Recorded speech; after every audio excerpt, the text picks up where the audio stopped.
When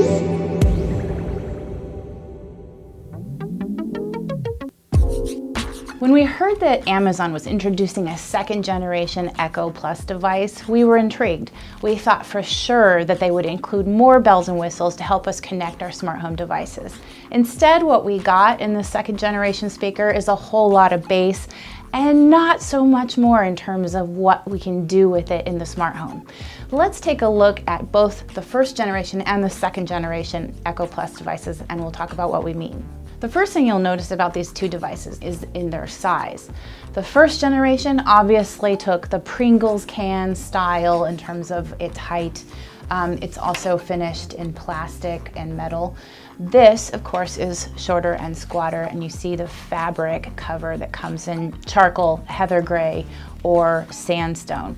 Across the top, you'll see that there's a difference as well in the buttons. The first generation features the mic on-off button and the action, while the newer version has the plus minus, that's for volume up down.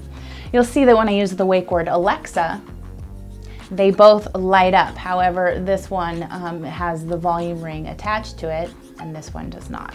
The Echo Plus is also a smart hub, and what does that mean exactly? Well, this particular device features Z-Wave compatibility. That means that even if you have a smart home device, say a plug, that doesn't feature Alexa integration, you can still connect to it via this hub.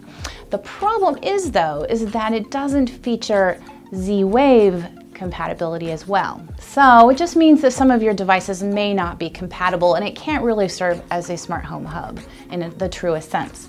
But one thing it also does have that the first generation doesn't have is a temperature sensor. So essentially you can ask Alexa what the temperature is inside, or you can go to the Alexa app and it'll show you right here. In this case, it says it's 68.9 degrees in here.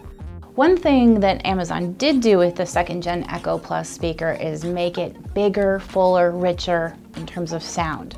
This thing has a 3-inch woofer and a 0.7-inch tweeter, which means that it is now the best sounding Echo device in the Amazon Echo fleet.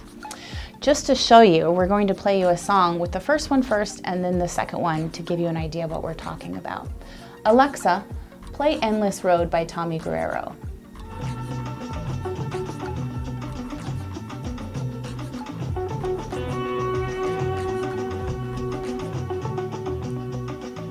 Alexa, pause. Now let's hear the same song on the new Echo Plus.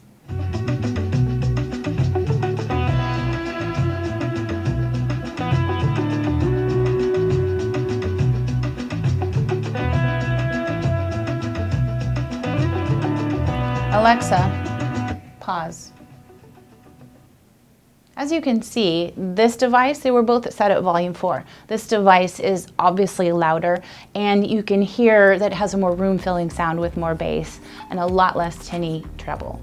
Even if you're not happy with the sound on this device, you can still connect it to just about any other of your favorite speakers. You can also connect it to the new Echo subwoofer if you really want to get the party started. The Echo Plus costs $150. The downside is, if you're looking for a true smart home hub, this probably isn't going to do it for you. The upside is that it's a fantastic sounding speaker, and as I noted before, is the best sounding Echo speaker. You can buy this device, pair it with a second Echo Plus and the Echo Sub, and get yourself a really great sound system.